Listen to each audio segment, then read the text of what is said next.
Good morning guys.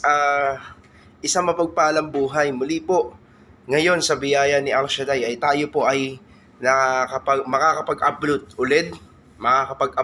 ulit ng ating pong mga inspiration na nanggagaling po sa grace ng Panginoon. Ayan po guys, gusto ko pong ma-share sa inyo na yung salitang contentment, no, yung kakontentuhan. No, alam niyo ba yung salitang kakontentuhan? Ito yung wala si Satanas, si Lucifer, na kung saan ay ito yung naghari sa kanyang puso, yung kawalan ng kakontentuhan. Tingnan po ninyo isa po siya sa pinakamataas na nilikha ng Diyos na anghel. At siya po ang pinuno or leader ng mga anghel upang pangunahan ang pagsamba sa Diyos. Walang pagsamba hanggat hindi gumagalaw si Satanas. Kaya nga po ang sabi ay mga pag-aaral, bawat kilos ni Satanas or ni Lucifer ay naglilikha ng kanta. Kilos pa lamang po yun Tayo pa lamang po niya, lumilikha na ng pagkanta sa kaharian ng Diyos. Ibig sabihin, ganun po siya nilikha ng Diyos at kagamit-gamit sa pagsamba, pag-awit, paglilingkod sa harapan ng trono ng Diyos. Ngunit, dumating ang oras na yung kakontentuhan na nasa kanya ay nawala, mga kapatid sa Panginoon, hanggang ninais po niya. Sabi ng Bible, Book of Isaiah, Book of Ezekiel, naisip niya na umupo sa inuupuan ng Diyos. Kung saan nandoon yung pinakamataas, aakit siya doon sa pinakamataas at iibabaw pa siya. Ibig sabihin, ang Diyos ang pinakamataas, iibabawan pa niya ang Diyos upang ang Diyos naman ang sumamba sa Kanya. Ngunit sa kawalan ng Kanyang kakontentuhan, mga kapatid sa Panginoon, siya po ay naging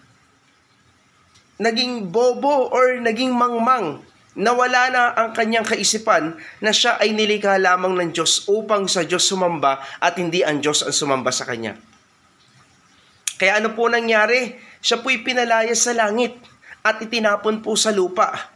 Kung kaya naman ang lupa ang kanyang ginugulo sapagkat lahat na narito ay nilikha ng Diyos at minahal niya, lalong-lalo na ang tao. Kaya tayo mga tao ay inaalis niya sa atin yung kakontentuhan, mga kapatid sa Panginoon, at nilalagay niya sa atin yung kawalan ng kakontentuhan upang maghangad tayong mga tao hanggang sa paghahangad po natin ay napapalayo na rin tayo sa Diyos tulad po niya.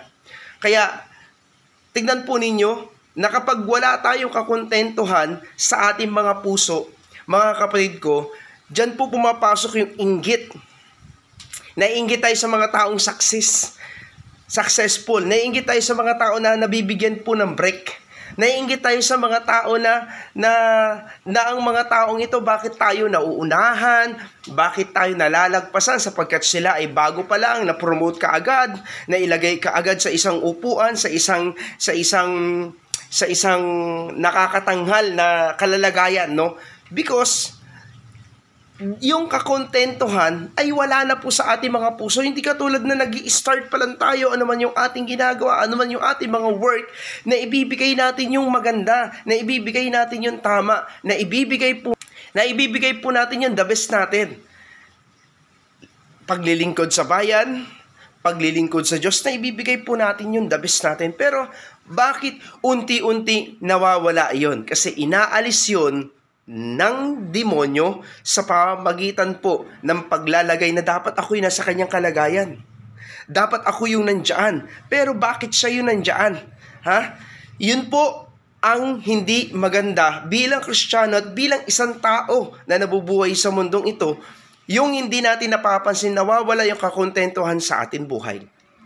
Kaya nga po, sabi po ng aking pong mentor na si Brother Rico Lacaw na, Brother Jack, kapag pag wala kang kakontentuhan, hindi ka magtatagumpay sa buhay. Pag wala kang kakontentuhan, yung victory upon victory ay hindi mo ito mararanasan. Kaya guys, tandaan po natin, ang kawalan ng kakontentuhan ang gusto ng dyablo. At siya rin ang susi ng lahat ng kapahamakan natin mga tao. At siya rin yung susi na kung saan yung victory natin unti-unti tayong ibabaksak.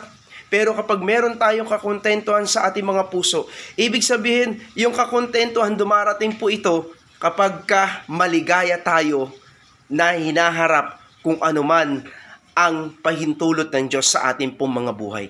Kaya guys, idalangin natin kay Lord na ang ating puso at ang ating isipan ng buo nating pagkatao ay mapuno ng kakontentuhan. At ang kakontentuhan na hinahanap ng ating puso ay yung maganda nating relasyon kay Jesus Christ.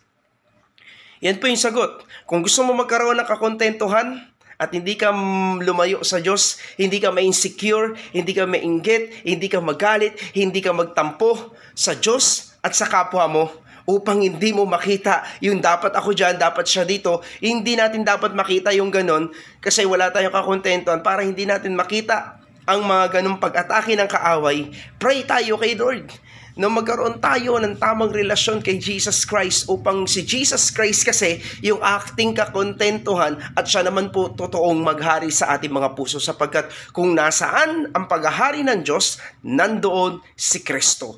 At kung saan naroon nandoon si Kristo, nandoon ang kakontentuhan at katagumpayan sa buhay. Kaya nga sinabi ni Pablo hindi ko hinahangad na ako'y narating ko na, naranasan ko na ang tagumpay.